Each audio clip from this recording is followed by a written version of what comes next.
into the Gaming Discourse. I am Tyler Frater alongside Richard D. the Cruz. Tyler's very angry. Don't get in his way. Chief Engineer Lieutenant Commander Connor Frater. He beats us. Follow us on Twitter and Facebook at The Gaming Discourse. Go to our YouTube channel, YouTube/Gaming Discourse, where we post videos. Patreon.com/The Gaming Discourse, where you can support us. Latest video on the YouTubes is a video about Into the Radius. Go check it out. Give it a like. Give it a comment. And then, if you go to our Patreon, there's different ways of supporting us, and you can get your name in the credits and stuff like that. A few names just scrolled by a couple seconds ago. Richard's back. This is the first time we've all been in the same room. All been in the same room for a couple weeks. Yeah. Yes, Richard, as you mentioned, this is a distracted show for me because we're at a pivotal moment in history as Aaron Judge is at 60 home runs, and he has not tied Roger Maris's record yet. And the Blue Jays just hit what I think was a walk-off home run. So if not a walk-off, I don't know, RBI or something. Anyway, so here we are recording a podcast. But I appreciate you sitting down with me because you were like, "Hey guys, I'm going to be there early. We can record at 7." I'm like, nah, sorry. That's all right. I haven't like earnestly sat down and watched sports in years, so it was nice. Oh, okay, cool. Because I was like, oh yeah, I remember these. That's ball. Okay, we do have news. We have games. Connor, why don't you talk about what games you've been playing? I've been playing more of Cult of the Lamb and Bear and Breakfast. Oh, cool. Bear and Breakfast, okay, which you started last week before the podcast. Yeah, so you've gotten a little bit further into it. Yeah, developed the first bed and breakfast location, working it up, getting to it being higher comfort levels and everything, getting in more people, and I've expanded down to a motel and a little lakeside farmhouse resort thing. Oh, okay, cool. Is it pretty good so far then? Yes. I will say that my favorite part of the game is when the bear talks to humans. The bear you're playing, Hank, talks to humans. Because one, he's a bear, so humans don't understand him. So it will just be affirming bear noises, confused bear noises, not words. And the human just talking back to him like normal. That's wonderful. Funny. I like that. But it's a pretty good simulator. Good. It has had some little bugs here and there, but nothing too game-breaking, too detrimental. Okay. And in Cult of the Lamb, I just beat the first of the 5 bosses in the game. Which that boss fight was easier than the mini bosses before. So interesting. Yeah. Okay. I don't know if it's just the weapon loadout I had going into it, because each time you go into a dungeon, you get a different weapon and magic ability. So I don't know if just the loadout I got with the perks that I got in the dungeon just made it really easy for me, because I did it on my first try, and there were a few of the mini bosses that I had to do 2 or 3 tries on. So not sure what happened, but working on the second one, and this one's proving to be a bit more difficult. The dungeon itself is a good step up in difficulty from the first one. Is the team that made Cult of the Lamb, are they the same people that did Binding of Isaac? I don't think so. Don't think so? I think this is their first game. Yeah. Is it their first game? Yeah. Okay. I was just curious because when you played it, I remember that it kind of looked like... It does, the dungeon itself similar aesthetic. has a very similar feel and aesthetic to Binding of Isaac. Yeah. Yeah. Okay. Cool. Anything else? That's it. Richard? Hey. Oh boy, here it is. What have I been playing? I've been playing Gundam Evolution. Tried that out for a little bit. It's a free-to-play Gundam shooter game that came out 3 or 4 days ago. And it's very, very much wears its inspirations on its sleeve. It's we make fun of it, the community does, and we pretty much have been calling it Gundam Overwatch for the last... Oh, interesting. Ever since they showed it off. So it's a hero shooter with different Gundam suits? Yes. Oh, that's correct. an interesting concept. Yes, it matches perfectly with the series, which is very cool. And I've played about 3 hours of it. I know that's not a long time, but considering that it's quite similar to Overwatch, I think I can at least give some sort of opinion on it. But narrative analysis. Yeah. I think it's very cool, and I think it has a lot of room to grow. But of course, it just launched, so sure, there's tons of problems. Particularly, there are microtransaction problems, and of course, XP and progression issues, particularly trying to unlock new suits would cost you either a ton of money or very long playtime in order to do. And of course, there are some mobile suits out there that are extremely OP.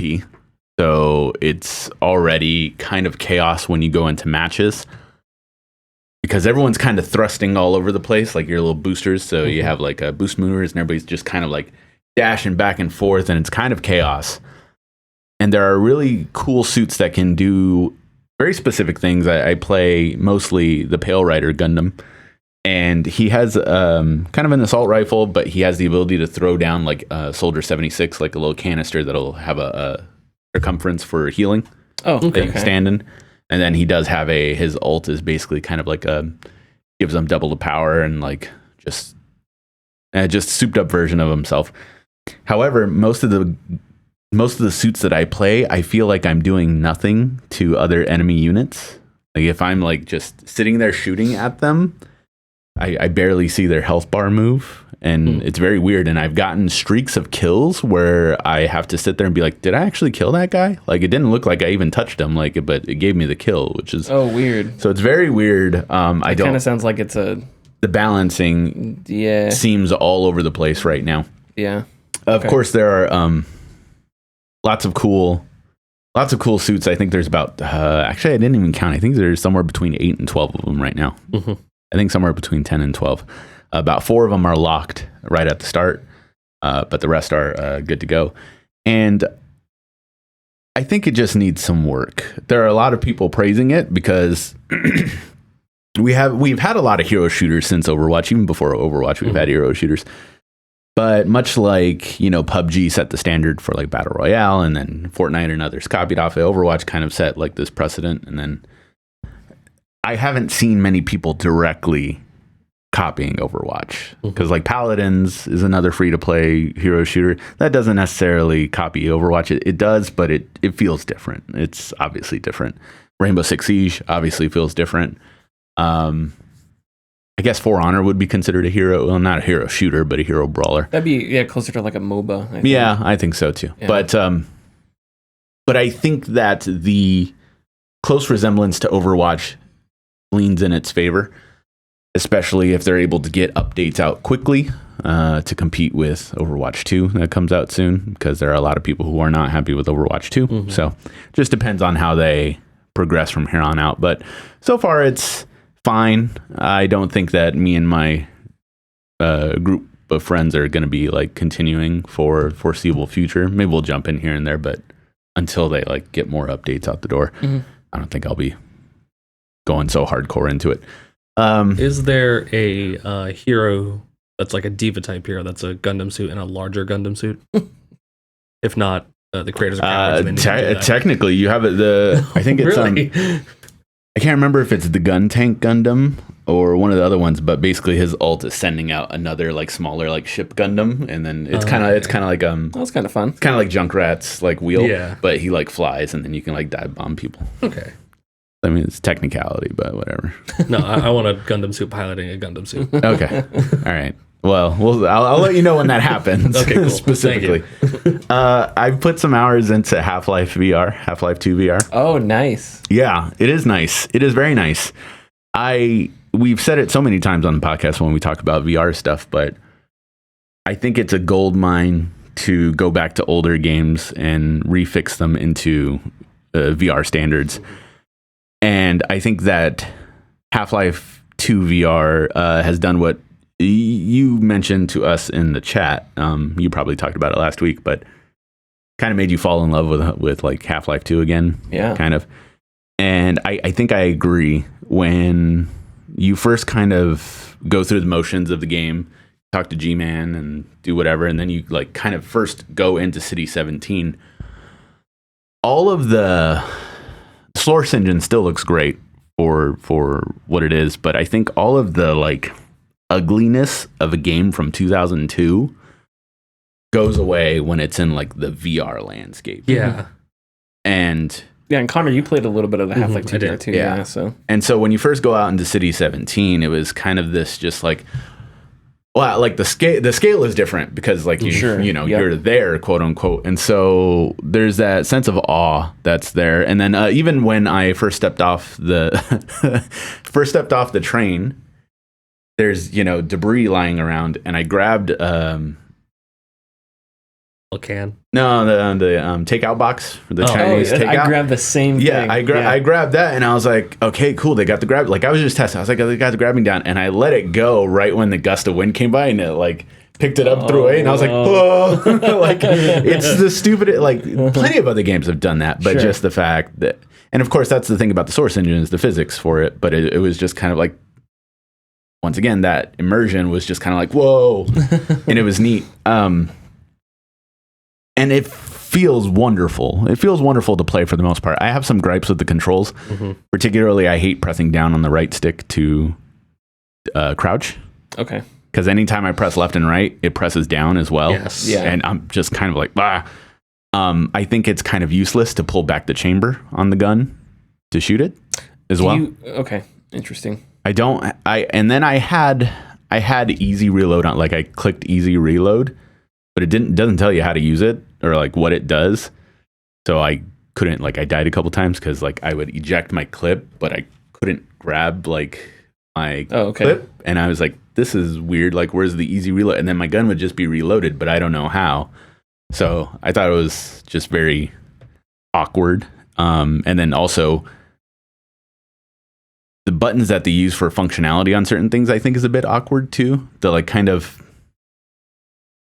I keep wanting to pull the actual trigger to grab my magazine, but I keep turning on my headlight because you have to use the other one to grab your magazine clip. Your grip button. Right, your grip button, and I still can't get it. I'm like, whoa. So like I fumble a lot with it.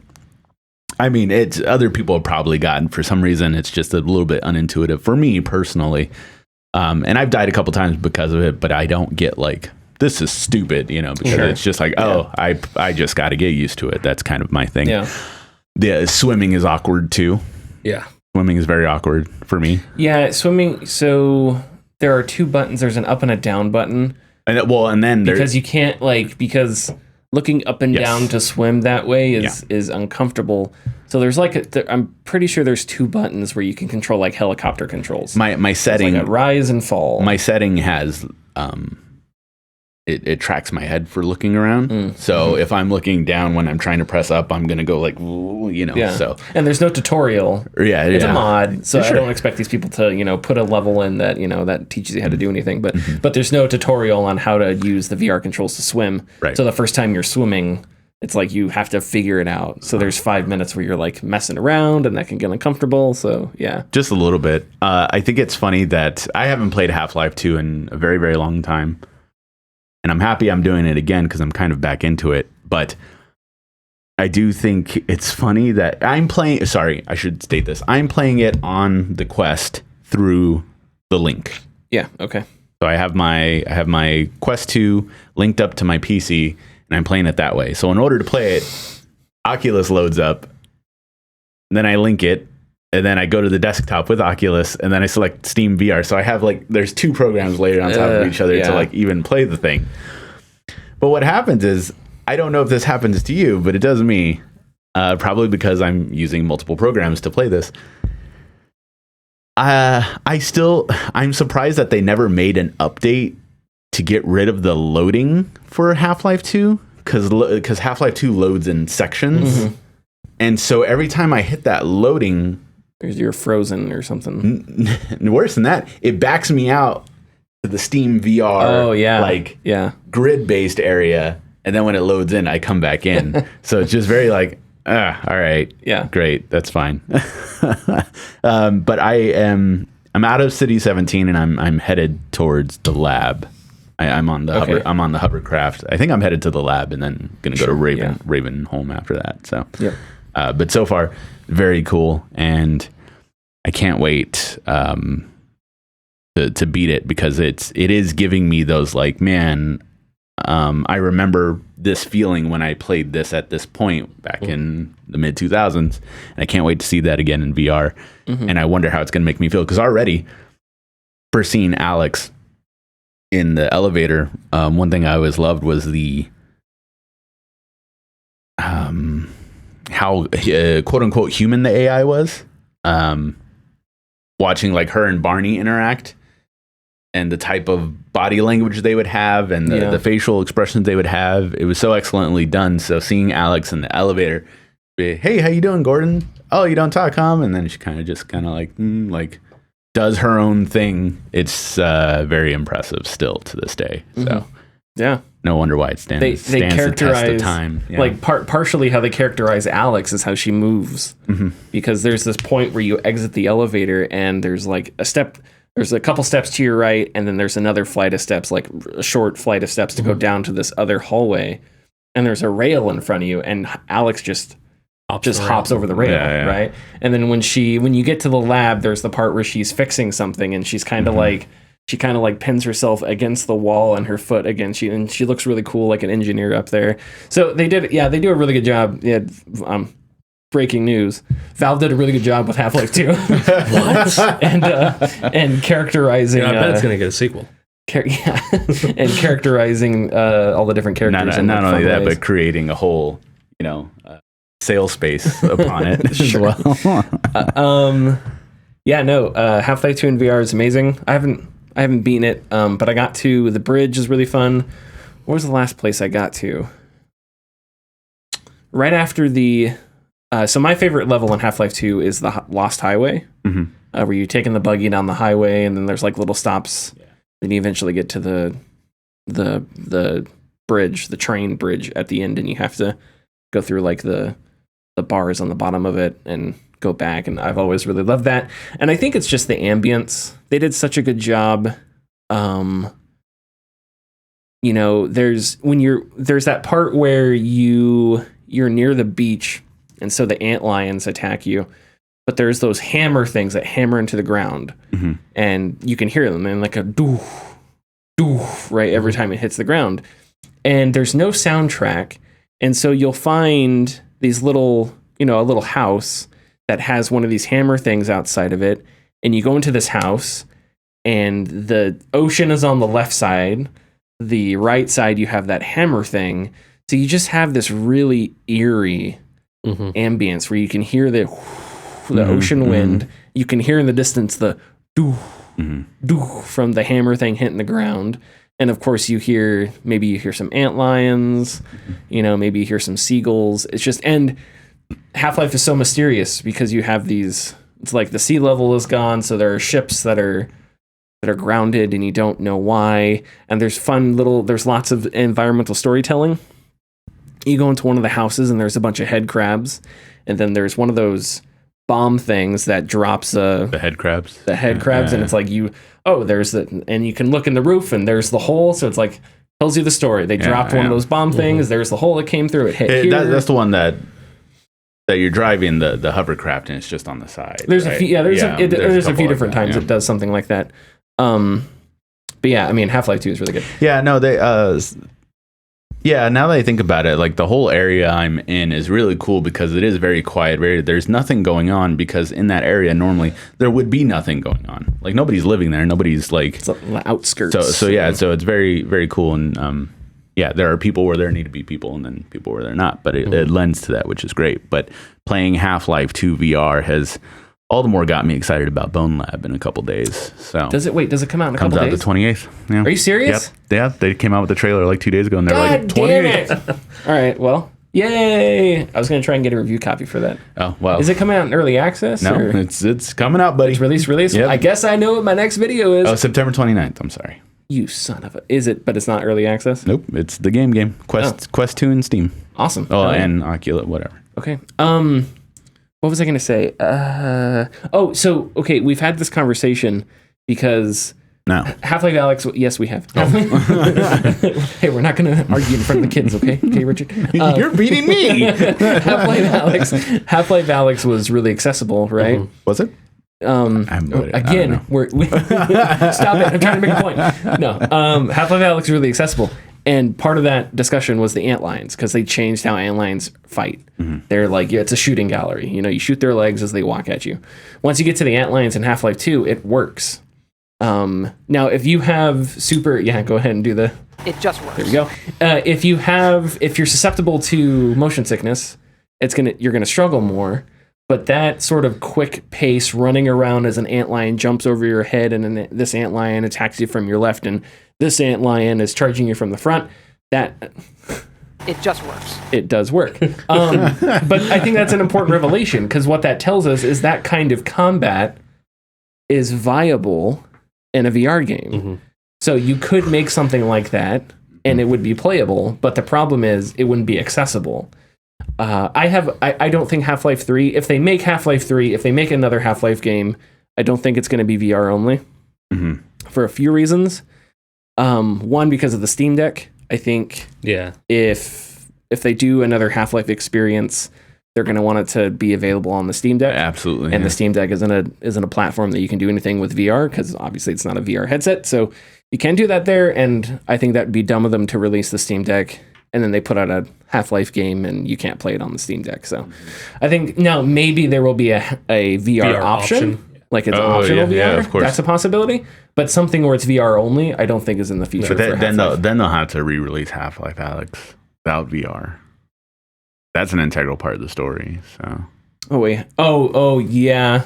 You're like right. With the VR update option, yeah. Yeah, you're right. Unless they do one of those, like, you know, if you missed Alyx, here's what happened, and they give you like a.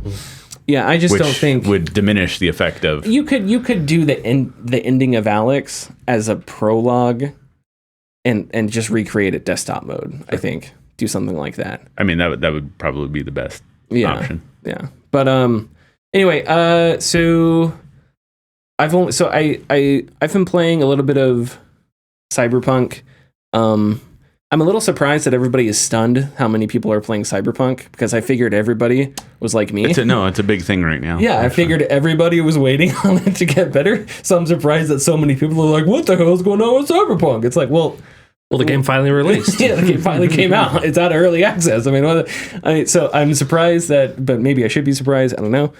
And I got to say, I'm at level 25, and maybe this is my fault, but I just got really bored with it, and I'm at the last mission, and I have to decide if I want to complete some side quests or if I just want to rip off the Band-Aid and finish the last mission. But I gotta say, there's some things that I'm disappointed in. I went a melee build with blades, and it's like I'm not even halfway through that, and nothing else on the melee build is interesting, which is too bad. Mm-hmm. And I don't know where else. And this is a problem that a lot of games have, is leveling up isn't fun anymore, because I don't care where to put. There's not abilities that I want. There's not things I want to unlock. It's just, I guess I'll just give myself 20% more stamina, even though I don't really need it. I'm playing the game on hard, and it's not super difficult. The blades apply bleeding. That's something you unlock is bleeding. So it's like you bleed, you can extend the duration that enemies bleed. But when you're attacking with a blade, it's not like you hit and take off. You sit there and swing until they're dead. So it's like bleeding. Maybe like that's something that could apply to boss fights, maybe. But like when you're going through doing side quests and stuff, it just doesn't matter because you kill an enemy in a couple swings. So that's a little disappointing. I don't think they wrote the romance options. I don't know how you guys sort of view romance options. My view of romance in games has always been like watching a TV show, you know? Like I don't romance the character that I think I would like the most. I just romance a character that I think is interesting or something. And then it's kind of like watching a TV show. Okay. I kind of like enjoy watching a relationship develop. Geralt and Yennefer was a fantastic relationship. Not perfectly written, but they had a really good relationship. And I thought it showed a maturation from like the Mass Effects of the past, because like the in-game sex was like the pinnacle, the most dramatic thing, right? But that wasn't a relationship. That was like the like this last romantic night before the suicide mission type thing. Right, yeah. Whereas Geralt and Yennefer, it was like they had an actual romantic relationship where they had to talk and stuff like that. And to see that develop was really nice. But Cyberpunk kind of goes back to that like that Mass Effect style where it's like the relationship between V and whatever, and I picked Judy, sort of peaked at the sex scene, and then after that, it's just like, oh, you can go to her apartment and there's optional dialogue. Instead of it being like lots of little tiny side quests where you can go see her or go do other thing, instead of it being a relationship with another character. And that's a little disappointing, because I thought they did that really well with Geralt and Yennefer. And so I thought maybe that's the direction they would take their other romances. And maybe there is that, and I just haven't seen it yet. I'm just getting bored with the game. No, I mean, to be devil's advocate, like they do have an entire book series to lift off from for The Witcher. That is true. Yeah. That is true. Compared to just something they had to make. There is more. Well, not substance. There is more context, source material for The Witcher.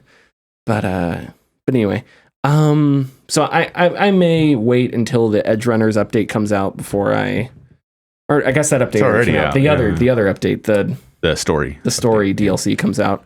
I may wait. I may beat the final mission. I don't know yet. Give yourself a break. One game I will talk a little bit about because I just started it today. Citizen Sleeper. I don't know if you guys have. Yeah, I have heard of it. Yeah. Came out in March. Yeah. Citizen Sleeper is a text-based RPG where you're a person on a space station. It's science fiction. I won't say what a sleeper is. Well, it's the premise of the game, so I'll say it. You are a person who sort of signed your life away over to a corporation, and Corpo. As far as I can tell so far, your consciousness has been implanted into a robot, something like that, to work. But you have decided to try and escape, so you're running from this corporation now. And you're out on a space station and you meet people. And the way the game works is it's an RPG. You get you play through days called cycles. So every day you wake up, you get a couple dice rolls. And these dice rolls determined these dice rolls have values, as normal dice do. And then when you go to perform actions, you have to spend one of those dice to perform an action.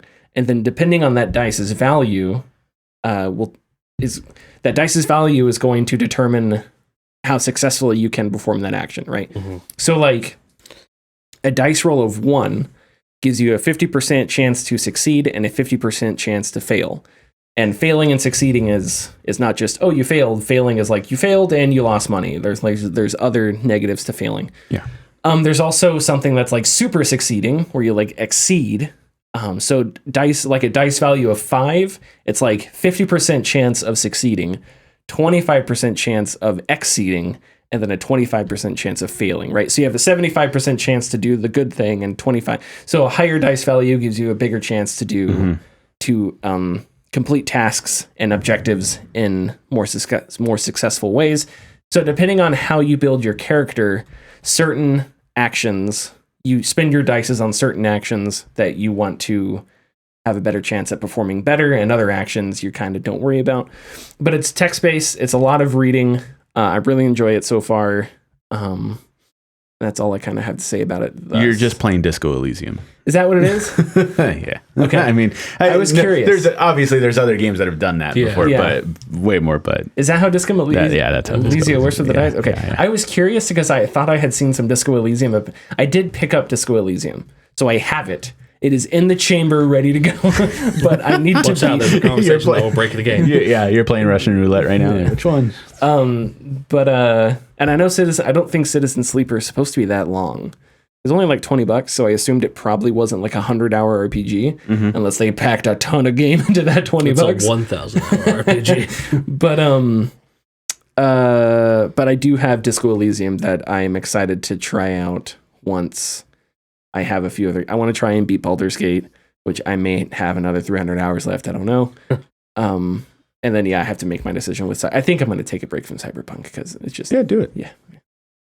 Why not? Ready to hit the ad?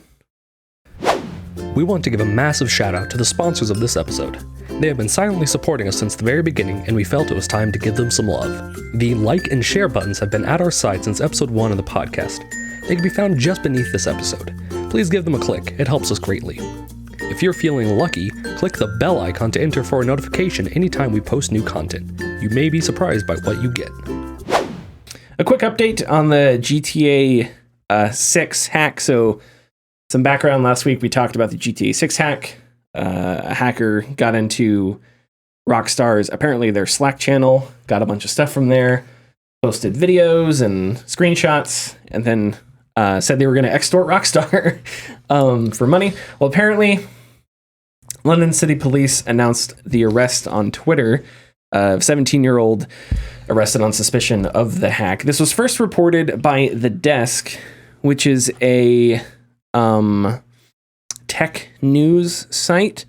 The reason I'm pointing this out was because the only place that I could see reporting that this arrest that the London police announced was the Rockstar hacker was this place. Like Kotaku led back here, a few other sites led back here. Yeah, right. But The Desk is ran by one guy. I have no idea. It's ran by The guy that made the arrest. Matthew Keys. Not him, no. Apparently it's run by, I have no idea who Matthew Keys is, but this guy on his site reported this. Yeah. He cites sources from London police. So yeah, but Kotaku was leading back to it, so I figured there must be something to this and I'm not seeing here. Sure. But I thought it was good to point that out. To update on. Yeah. Yeah. We talked about the hack last week, so I don't know if there's much we want to add on to it. But you weren't here last week, so I don't know if there was stuff that you wanted to. No, I watched a bit of the footage before a lot of it got taken down, and I have no room to say it. It looks like a game in development, and, right? And it looks like Grand Theft Auto. Like, I mean, I don't play Grand Theft Auto for how it looks or how how gorgeous it is and graphical everything. fidelity. Yeah, right. I mean, it always looks good, but I play for the story. So I mean, The chaos. Yeah. Yes. So I have no dog in this race as far as I'm going to check out the leaks, but I think it's my knee-jerk reaction wants to be a bit of a boomer and be like, wow, I can't believe a 17-year-old kid did this. But of course he did. People are being brought up on the internet. So, and they're able to sit there and code all day. So being able to grab all these files is crazy, but having the gall to try to extort Rockstar is another thing altogether, especially after supposedly hacking Uber as well. Yeah. It's very wild how out of hand the situation got that is caused by a 17-year-old. And it's scary to think, what will happen next? That's it. So. Yeah. But I'm glad that Rockstar kind of took it into stride, and it was just this doesn't affect anything, so we're just going to keep developing. If anything, this makes developers at Rockstar look sympathetic. Yeah. Now it's before is GTA 6. Hey, I'm excited for it. Sure. Now it's I want it to succeed badly. It's going to. But it's if any I feel like if you're releasing this stuff, it's to try and make developers feel bad or something, or just to put pressure on for that extortion. Yes. But if anything, it's just a bunch of developers released their pre-release footage, so it galvanized a bunch of people. And sure, there's probably one or two dudes that were complaining about the footage looking bad, and whatever. Armchair developers. Who cares about them? But I feel like the reaction was mostly hugely sympathetic, right? And I think I also think that the people that hurt the most from this are those developers. Mm-hmm. So they should get that reaction because Strauss Zelnick doesn't give a shit. So I think the artists or the people that work on this shit, they probably felt the worst about it. So they deserve to get, support and stuff like that. So. Yeah. And it sucks because we're going to be talking about several different facets actually next about the gaming community, especially when it comes to their online presence. And, I'm sure that this only happened because it's been almost 10 years, over 10 years now since GTA 5 came out. And for the better half of the last half decade, people were where's GTA 6? When are you going to show us GTA? Because people can't. They just can't wait. They just can't be patient for these things. And so somebody took it upon themselves to view themselves as like a hero of some sort, I'm sure. Which is strange. And no, right, you know. Strange way to look at it. And it's weird because it's like they're obviously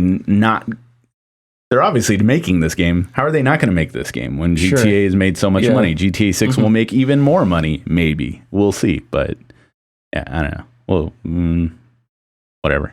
Oh, go ahead, Connor. It's been 9 years. 9 years? 2013, right? Yeah. 2013. Yeah. Oh, okay.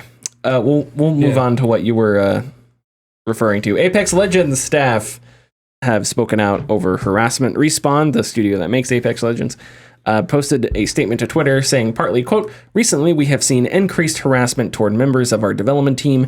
We welcome community input. However, the line between constructive feedback and the harassment of our dead team cannot be crossed.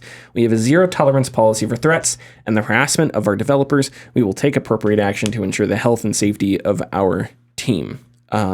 This is not the first time that developers have spoken out about harassment and stuff like that. Mm-hmm. It won't be the last. Do we think... Well, I don't know. I wish... Yeah, it's really, once again, really shitty.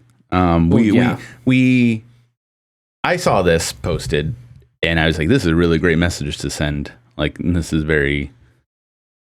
kind of trying to nip something in the bud or just trying to address the situation at hand. And then, of course, you go to the comments and it's just like, well, this is only happening because of you. And it's like, okay, well, like, you know, I read the same thing you did. Yeah, no, I mean, and I don't know I read why several of them. You don't scroll down. No, yeah, never. Somebody could post a statement to Twitter that says, "The sky is blue and you shouldn't commit murder," and the top comment's going to be like, "Oh yeah, well how about this?" Like, just because that's Twitter. I don't understand why. That's why I don't go on it. Yeah. No, it is funny, guys. Please don't, threaten to kill us. Yeah, well, you deserve it. And so, what? No, you don't have crossplay yet. Wow, like, all right. Like, really? I don't know. It drives me. It was the crossplay one. that was the comment. We read the same comment. Yeah. So partially our fault, I guess, for crawling down into the cesspool and asking some, Jawa what their opinion is on harassment. But it's so bad T-Pain had to say something.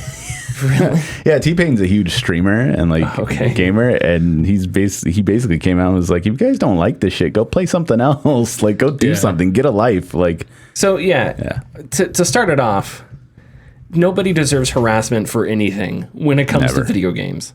So like, end of discussion. I never understand people who listen. I hate new Star Trek. I hate it to its core. All right? I hate what they've done to Jean-Luc Picard as a character. Mm-hmm. I hate what they've done with Star Trek Discovery. Yeah. I hate it. I'm not gonna make fun of Akiva Goldsman, who is the executive producer. Oh, Alex is that Kurtzman. Him? I'm not gonna insult them. I'm not gonna harass them. Sure. My utter, to my core disdain for new Trek is not an excuse for any of that, and I don't understand how the first reaction somebody has to seeing this is, well, but you've done these things. It's like, how is that your first reaction? Especially when it's something like video games, which are important, but are nowhere near as important as like politics and passing laws and shit like that. Mm-hmm. So I don't know. I just don't understand it. I don't understand the mentality. And you see that in a lot of places, with the new Lord of the Rings series. There was a statement posted to the Amazon Lord of the Rings Instagram. Yeah. And it was like, hey, we stand by inclusivity and we've gotten harassment and blah, blah, blah, blah. And it's just, and it's just like, people just, I just don't understand. It's like they don't take that seriously, or they pretend that the harassment isn't that bad when it obviously is. I remember when Mark Hamill posted Kelly Marie Tran, I think is her name, who played Rose. Yeah. I hate the character Rose Tico, okay? Kelly Marie Tran, though, is not Rose Tico. She's a woman who's an actress, right? Mm-hmm. But I remember when the harassment was really bad, he posted a photo of him with his arm around her, and the caption was, "What's not to love?" And the top thing on Twitter was, "She was the worst part of the movie, Mark." And I was like, "That's your response to?" So I don't understand the mentality. I think partially what you said about go do something else. I hate saying that because people have passions, and I don't want to sound pretentious or hand wavy, but god damn it, if you have nothing else to do in your life but stalk GTA 6 news or get up in arms about the latest patch notes to a small patch in Apex Legends, go get a different hobby. There are other free-to-play games out there. Spice up your life a little bit. Variety is the spice of life. So, okay, I understand how that sounds. That sounds pretentious, but I feel like there's got to be a grain of truth there. Because if it leads to harassment, then a match of Apex could take anywhere from 15 minutes to like 40 minutes. You know how much you could do in that time besides play Apex Legends? Apex Legends is great. I love Apex Legends. Sure, but I just mean in the sense of like, you know, instead of complaining about whatever you want to complain about, go do something else.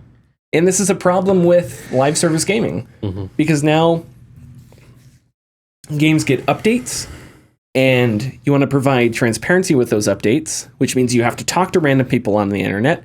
Gross. And that's, horrible because random people on the internet, some of the worst people in the world. So how do you do that? And no one's really figured it out. And all these companies have struggled with this. And when we first started this podcast, we can go all the way back to Jeff Kaplan at Blizzard saying sometimes we get scared of talking to the community because you don't know if you're going to say something that gets taken out of context and gets pushed through the forums because there's a bunch of people who can't just calm down, who can't just do something else, can't take a walk, smell a candle. They have to digest and rip apart the latest tiny news about something.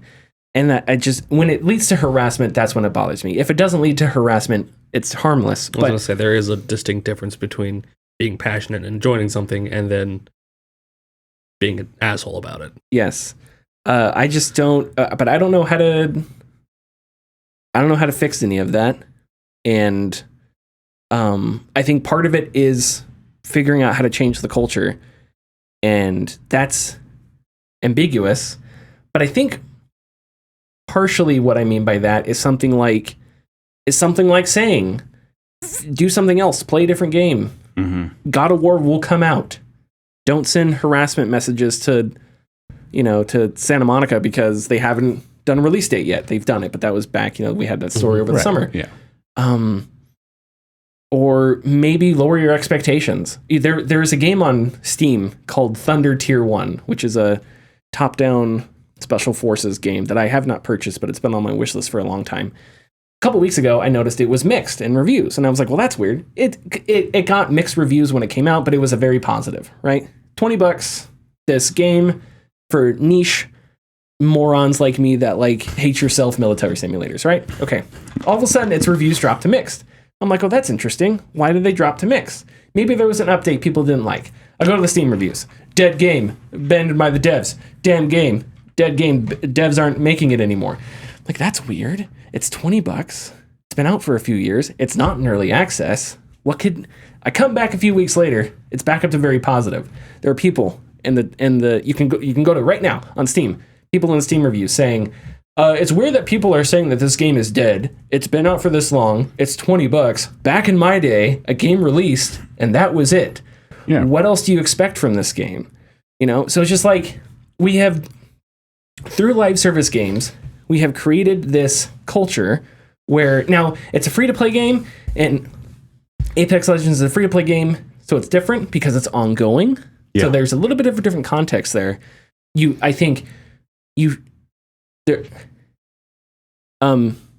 People should expect continuous updates if a game is based around continuous updates. You're right, yes. But expectation isn't wrong. A free-to-play game, for sure. But we have made this culture where, things never end. What else are you going to give me? When are you going to give me it? Mm-hmm. And now it's news because Nintendo Direct and PlayStation whatever and Xbox Now. It's, okay, when's the next news? When are you going to tell me this release date? Mm-hmm. So things are constantly handed down to communities and fans, And if that ever hits a speed bump, or if it pauses for a second, Causes people chaos. freak the fuck Yeah. out. And this is the result. But Apex Legends shouldn't have to crunch and do ridiculous schedules and crazy amounts of work to try and figure out how to appease these people. Yeah. So I think if you're a content creator, you should try and make your content around, I don't know, dissuading those who would have these kind of attitudes from posting and going on the internet. Yeah. and by promoting the idea of, you know what, if the game you like isn't going so good, okay, maybe try these other games. I'm sorry that does suck that the game you like isn't being supported the way you want it, because there are times when that could be a legitimate gripe, sure. But also ultimately, Apex Legends is doing just fine. yeah, and that's the other thing. I feel like it's probably doing just fine. It's the best out of all the shooters out there. So yeah. I would say at least. But anyway, so I didn't mean to go on a tangent like that. It just, you see it in a lot of different ways. Mm-hmm. There was another game that, dead game, but it's like, what do you mean dead game? It's like, Of course, it's a dead game. It's out. It's out. Yeah. So now, what are they gonna again, Apex Legends is different, but there's a bunch of games that release, and it's like, do? That is something that, sorry, because I'm a little older, of course, and that is something that also, like Cyberpunk, sure, it really sucks that it came out the way it did.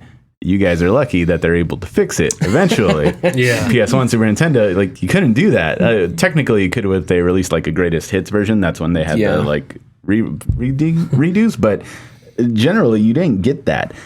And so it's kind of things change. New generations are used to something that old generations are, et cetera, et cetera. So it's a back and forth with audiences. yeah. It's just this this audience now that consumes these products that are the vocal minority. Keep in mind, I highly doubt this is a large majority of people. I think it's just a pocket, but they're the ones who are steering the ship, unfortunately, and everybody just kind of is like, "Hey, stop!" Yeah, and that's sure. it. Like nothing else. And They're not as loud as the hate is. And I'm not saying you're saying this, but I could see this as a defense. It does not matter if that is a vocal minority. It should not exist. No, yes. I'm not saying you're saying that. I just though. imagine that dude on Twitter. I just imagine some dude on Twitter. Well, if only 5 people are doing harassment, then what does it matter? Okay, shut up. It does not matter, because those 5 people are exponentially worse than the 5 people or the 95 people that aren't talking. Yeah. So yeah, that makes social media insufferable. Are we ready to move on to another insufferable story? Let's do it. Kind of. Twitch has banned a couple major gambling sites. This goes into effect October 18th. Twitch will prohibit streaming of gambling sites that includes slots, roulette, or dice games that aren't licensed in the U.S. or in other jurisdictions that provide sufficient consumer protection. As an example, Twitch names skate.com, which we talked about in the past, specifically, along with a few other popular sites. So I was wrong because I said Twitch should just ban it. We should ban this. And I was wrong because I thought that would be impossible. But I guess it is possible. So this is Major Nelson. He can't just flip switch. Although, come on, Twitch didn't tell me that. But still, right. I thought it'd be more complicated than this. However, I don't know what this thing is about licensing and jurisdictions. I thought that was a weird way to put it, because if you're going to ban Twitch gambling from certain sites, why not just ban it entirely instead of in really weirdly worded circumstances? Why not just get rid of it? And maybe that's what it's doing effectively, but I just thought it was weird that they worded it that way. Now, I did look at the reaction to this too. Yeah. So I have more of that. We need to come up with a name for this person. The person on Twitter that just has the worst takes, like the sky is blue. Oh yeah, like that guy. I don't know what this person could be called, but I have Red Sox. That's it's a perfect name. Red Sox fans on Twitter, Texas Longhorn fans. He has a Red Sox cap and a fucking Texas Longhorn jersey. Yeah, it's that guy. It's that guy, and all he talks about is Dustin Pedroia laser show, and then he goes into talking about why harassment is okay or some bullshit. But I have a couple things I want to, but you guys go ahead. I don't have. I mean, just good. Good. Yeah. I know. We talk about some topic we always talk about: gambling and loot boxes and all this stuff. But this is just taking it further, because Twitch is one of those sites that is the biggest. Like, it literally has changed the landscape for gaming, and that is the hobby that almost everyone does now. Be it you're a younger adult in your early 20s, or you're a teenager, or even a kid. Everyone games, everyone watches people game now. Sure. And Twitch does not have any sort of like protection against that type of stuff for a younger audience to kind of veer into that. And with how Twitch is built as well, with the whole donation system, which I can't tell people what to do with their money. If push comes to shove, I would probably donate to somebody, but also I do think it's a bit weird, like, to donate to somebody. That's just me.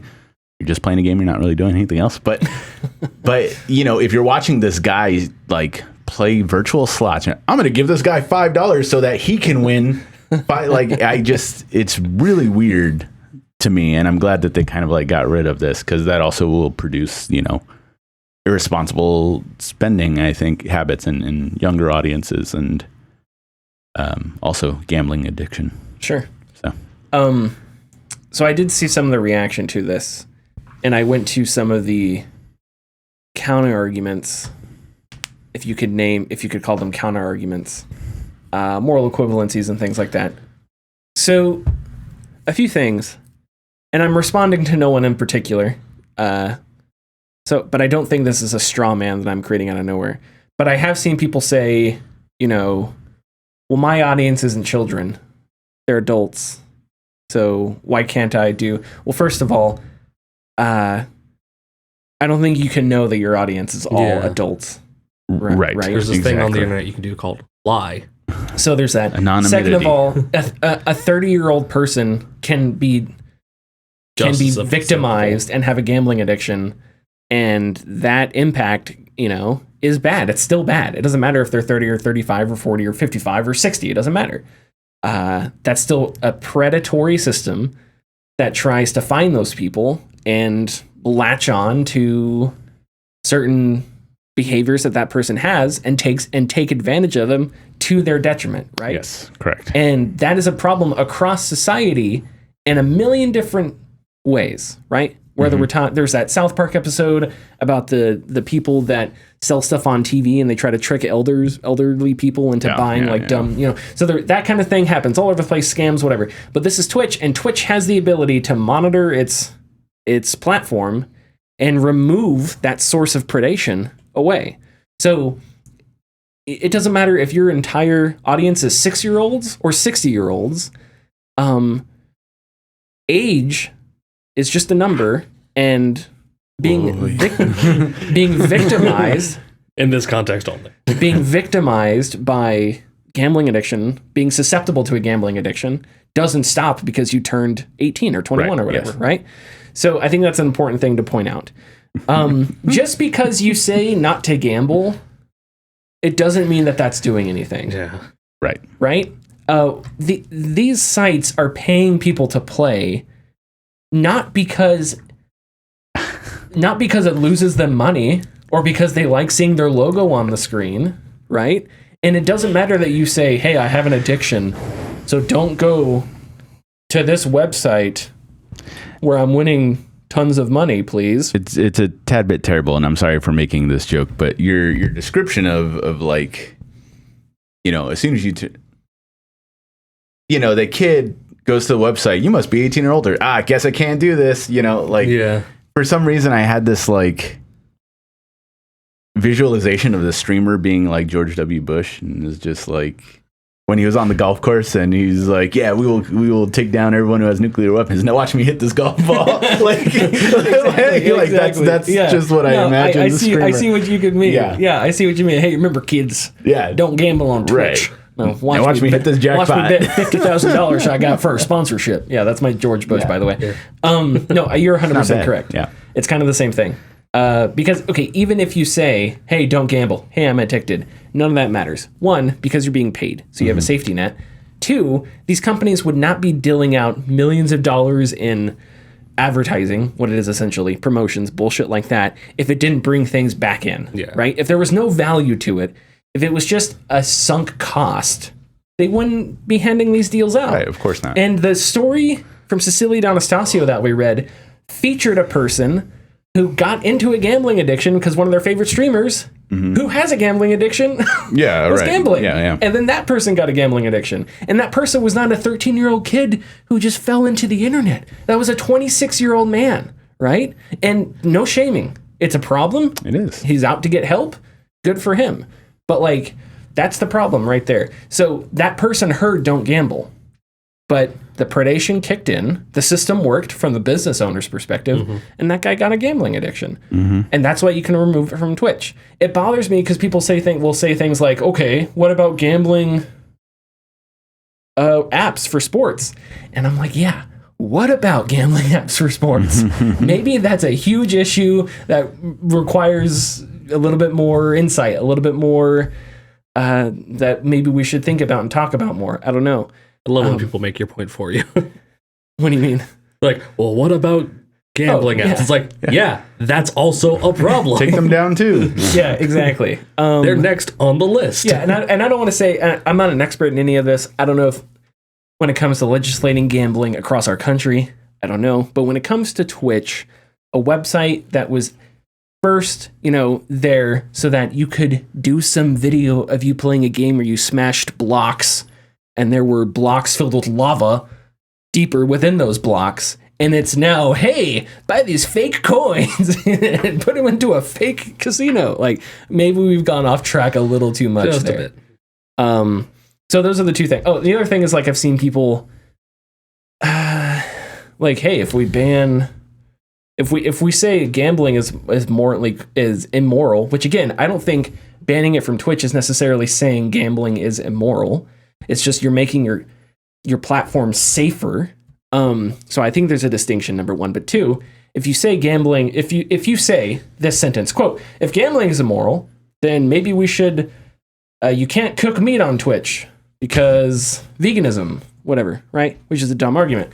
Because that completely sidesteps all kinds of stuff about veganism, all kinds of cultural relativism with like how people grew up and what they consider food and what they consider acceptable to eat and stuff like that. I'm not saying that everything should be on the table, but it's apples and oranges, and to make that argument is dumb. It's stupid. What? So no, it's meat, not apples and oranges. Okay. No, but you guys see what I'm getting at, right? To try and point to... It's medium rare and well done. Yeah, come on. It's whataboutism. What about this? Yeah. That doesn't matter. That is not relevant to this discussion. This is about gambling, which is very simple, and we should just ban it and move on. And if you're a streamer who has made your career off of gambling, I'm sorry. Shouldn't have done that. Should have just played fucking... I don't know. Stanley Parable. What games are popular on Twitch? Probably the ones with loot boxes, damn it. Apex. Apex Legends. Shit. Here we are again. But anyway, so yeah, I shouldn't have done it. I went on Twitter. I saw some of the counter arguments. I thought the counter arguments were really bad. So I thought I'd respond, but I'm not going to sit here and call out. That's even worse than just watching it. Then you're engaging. Yeah, don't do that. I'm not going to sit there and try and call out people on Twitter for making certain arguments. But I just thought my wife likes to get into arguments on Twitter, like politically, and that's a problem. Like, I'm like, why are you talking to these people? Like, you're getting yourself more messed up. I am mad at her. Yeah. So you better tell her she's stressing me out just because I know she's doing that. I don't know why yet. But this stuff drives me up the wall, and it just needs to be banned. And we should move on. Does anyone else want to say anything? I don't. Not about this, at least. Okay. Gambling is bad. Gambling on Twitch, where there's a wide audience, or a very large audience of different ages, is bad. Take it down. They're doing it. Great. Yeah, Like, it's not an appropriate thing for Twitch. Right. Maybe that's a good way to put Right. it. It's not an appropriate piece of content, quote unquote, for Twitch. right. You know? And there's a lot of stuff that happens on Twitch that probably isn't appropriate content. Yes. Okay, are we ready for tidbits? Let's do it. Hit the goddamn tidbits button. A man discusses the news, but not like the big news, the little news. Little bit. This is the tidbits. I had a handful of tidbits because I wasn't here last week. Hey, and little then, this week I got a couple. And I hope none of these were a news story you did because I didn't read the news stories because of the whole last week anyways. Konami has held a contest to revive some of their old IPs. Old IPs. All right, don't get excited. For over a year, Konami has held an open call contest to choose indie developer worthy enough to revive some of their old IPs. First place has gone to Takumi Naramura, creator of the La Mulana series. He will remake the old IP Maze of Gallius. The original game made it to Europe, but it never made it to the States on the original NES. But you can describe Gallius as somewhat of a like Metroidvania, like an early Metroidvania. Okay. And a press release announcing the winners, representatives from the panel of the contest judges wrote that they, quote, could feel the tremendous passion for the Maze of Gallius in Naramura's initial proposal as he outlined the original game's strengths and the challenges involved in bringing it to modern consoles. The release also had a comment from Naramura wherein he stated that if he hadn't won the contest, quote, I'd probably just stay quiet and make the game anyways. Years before this contest ever took place, Naramura was open about his fandom for the Maze of Gallius, citing it as a primary influence for La Mulana, which La Mulana has the sequel. Like there's two of them. Oh, okay. The very, very popular, very difficult title. Okay. An infamous gaming leaker has exposed himself. Not like that. Come on, guys. We did talk about this story. Okay, you did talk about it. Dan Forget it Allen. then. We're moving on. No, we could talk about it More again like dumb Allen. Hey, got him. Anyways, yeah, some guy with the Twitter handle Real Insider gave lots of fake takes throughout his tenure on Twitter, growing in popularity. He leaked the recent Assassin's Creed games and the possible new Silent Hill, MGS, and other games, although he later said that those were fake, kind of, in responding to other user question on Twitter. Instead of the Real Insider profile he was using, he responded with his own profile, and then everything kind of came crashing down. Yeah. So you get what's coming to you. So you probably talked about this, but Sean Layden has joined Tencent as a strategic advisor. We did not talk about this. Alrighty. No, but this is interesting, sure. Quote, Sean Layden said, quote, I am delighted to share that I've recently joined Tencent Games as a strategic advisor. In this new role, I hope to advise, assist, and support the team at Tencent as they deepen their activities and commitments within the industry to which I've devoted the majority of my career. We're at an epoch. I think that's how you say it. Whatever. I'm going to say yes. I've heard of the word Defining epoch moment before. in gaming. I don't want to have this epitome moment, So Well, that's just epitome. yeah, no, I know it's epitome, but Okay. some people are like epitome, and it's like, no, it's epitome, you idiot. Anyways, EPOCH, epoch. Yeah, okay, all right, sounds right. Anyways, there are many possible roads ahead, but only a few are profound, broadening, inclusive, edifying, inspiring, and or sustainable. I am thrilled to continue this journey of discovering and thank Tencent for the opportunity. Sean Lane really opened up the thesaurus for that one there. He did, yes. And I wonder what he's going to do because we had Reggie, two of the three guys we liked most at the three, the big three. Mm-hmm. Sure. Reggie Fils-Aimé, Sean Layden, and Phil Spencer. Xbox. There we go. Two of the three are now gone. Mm-hmm. Reggie Fils-Aimé and right. Sean Layden. Sean Layden is now at Tencent, and Reggie was with GameStop for a short amount of time, and he basically came out and was like, yeah, they didn't want to play ball, so I left. Okay. So I don't know what he's doing now. But now, Sean Layden. Oh, playing a Mario game. Probably. Sean Layden is now at Tencent, so we'll see what he does, because he did very well at Sony, in my opinion. Yeah. Anyways. He was there. Sony found there was an opening for Sony during the PS4 era, and they took goddamn advantage of it. They did. And then the old flippery-do. And all of a sudden, Jack Ryan's like, I don't know, good video games? I don't know about that. Old games? Yeah, old games? Cross-play. Cross-platform? What? I don't know. Anyway, People don't want single-player cowboy games. It's obvious. I want gun too. Don't get me started. Don't get me started. Anyways. And they don't do cross-platform to protect the children. To protect the children.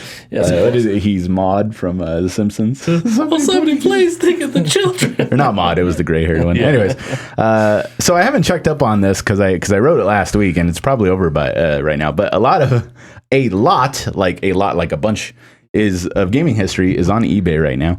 So over on eBay, at least when I wrote this, a lot of 120 brand new Aura interactors has appeared like out of nowhere. You don't know, you guys don't, but if you don't know, the Aura interactor, which I've had in my store before, it was essentially a force feedback vest that you would wear and connect to like the Super NES or the Genesis. Okay. And it would simulate the impacts of the game that you're playing. Like it would like do like on your front or back. Interesting. Yeah. Okay. So it was the first commercially viable, like available haptic suit, basically.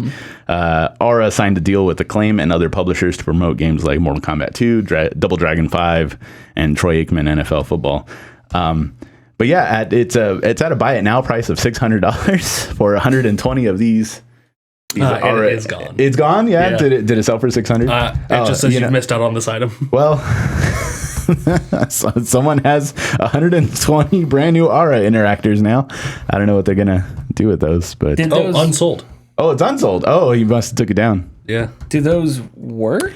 I never got to try one myself because it was in the box and everything. And with older items like that, even if they look good, I never want to take them out of the box because once you take something out of the box, if it's put in a certain way, you're never going to get that back in correctly. So I'd rather not mess with it. Yeah. That's a lot of boxes. Still in their shipment boxes too. Interesting. Yeah. Okay. Where have they've been sitting this entire time? In a warehouse, dude. There's tons of stuff sitting in warehouses that are just like somewhere. Yeah, I mean, when we have Kelsey Lewin and Frank Cifaldi on one day, they will tell us about devs that are just like, hey, I have this box of stuff and it just happens to have a prototype. Yeah, no, right. Devs do that. There's a guy who lived in Utah, New Mexico, and he used to work for Atari, and he lives in the middle of nowhere in the desert and has all of this Atari stuff that never was released because just does, and it's wild. That haptic vest feels like a Final Destination type thing. Just stabs you in the chest. I don't know if it stabs you in the chest, but it'll probably short out and catch on. Something like that, or all the haptics hit at once, and it's like, and just knocks the wind out of you or something. I mean, it's probably just like a short vibration, and you just don't feel anything. You're like, I would love that for football. Yeah, you get there's like a little smashing thing on the table, so it's like your finger just got smashed by an opponent's face mask. Place hand in container, and one of your fingers just gets demolished, and then you have to grab a football, and it has to detect a certain grip NFL strength concussion simulator. Yeah, there you go. Someone standing behind you with a baseball bat just ready to go. Yeah, there it is. Hey, this is good. You have to tear your ACL, and then it simulates surgery. It's like, no, go. Doctor fee is not included in the game. You got to go I don't know why I'm talking about this. Anyway, all right. Silent Hill, the short message has been rated in Korea. That's it. Nothing else. It's coming. A new Silent Hill is coming. We've known for a while. Yeah, we've known for a while, but the way this works, at least recently, the last two announcements of something getting rated in another country, very shortly after the announcement comes. So we'll probably see an announcement maybe within the next month or a couple months. Who knows? I'm kind of hoping it's not Bloober Team. I know a lot of people like Bloober Team, but I've never been a huge fan of their stuff. I get it. I kind of don't want it to be them either. But sometimes, I'm playing devil's advocate again. Sometimes, if you are somebody who really loves something, you might keep wanting to put out stuff and get the eyes on you so that you can eventually get that thing and then put your all into that thing. Okay. Does that make sense? Yes. It's not a good example because it almost never works. Sometimes it really works, but who knows? Like You can say Lorien Studios, right? Divinity 2. Oh, sure. It's like it's amazing, and then and then Baldur's Gate 3. It's theirs. Yeah. So maybe that's a good example. Maybe. So yeah. So although they put their all into Divinity 2. Yeah. Because that's one of the greatest RPGs ever made. Yeah. So maybe you have to make one of the greatest horror games ever made to get Silent Hill. Sorry, I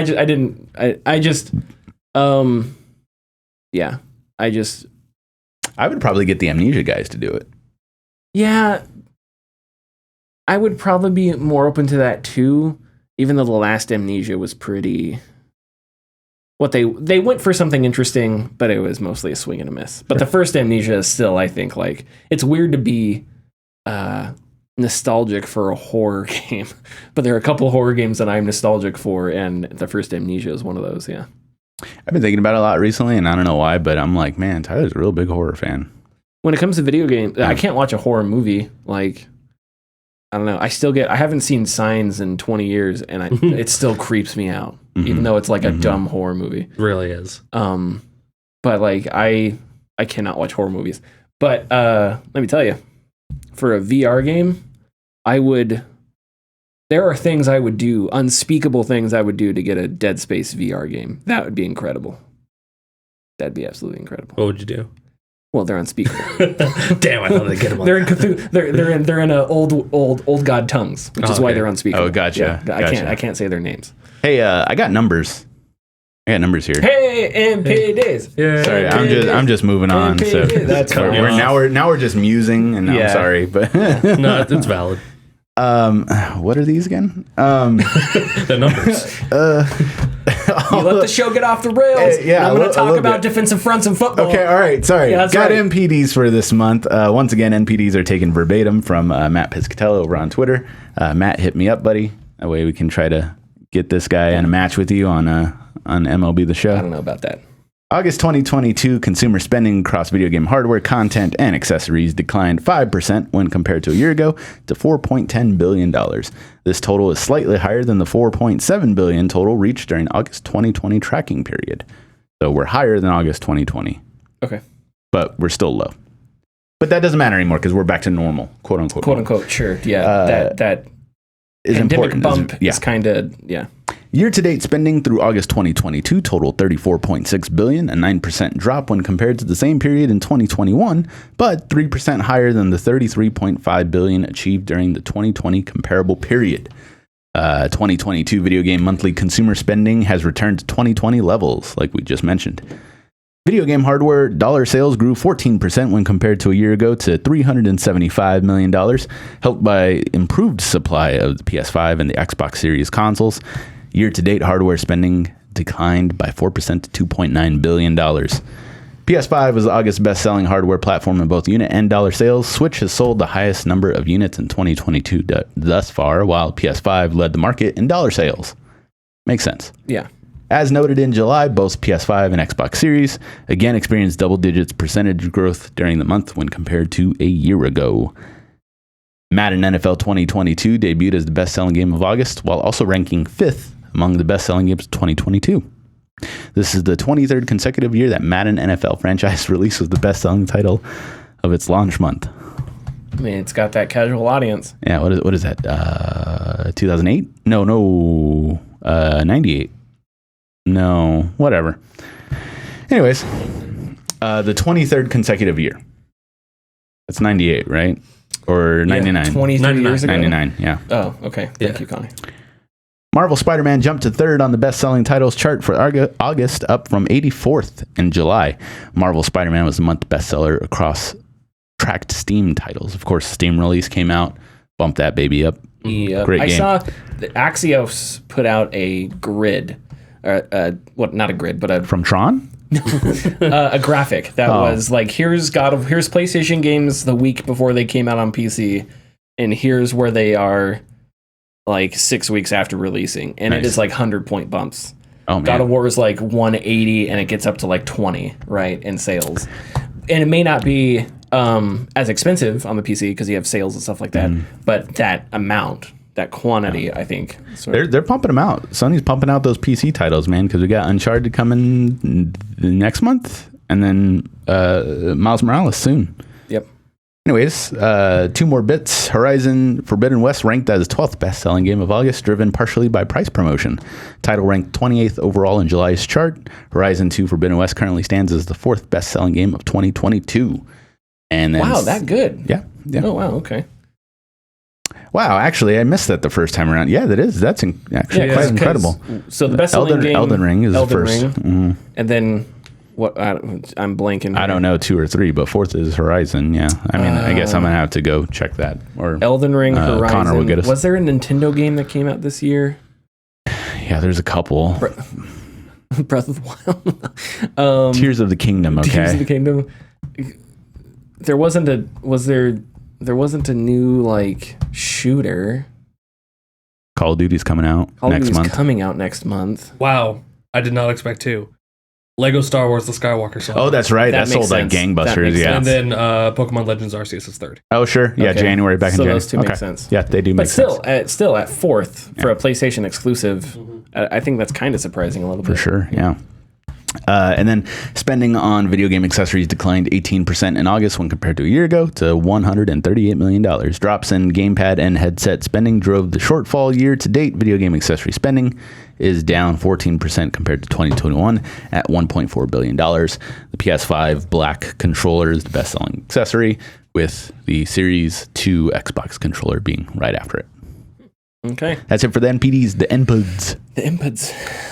Follow us on Twitter and Facebook at The Gaming Discourse. Go to our YouTube channel, YouTube/Gaming Discourse, Patreon.com/The Gaming Discourse, where you can support us. And we will see you next week. Bye-bye. Bye-bye.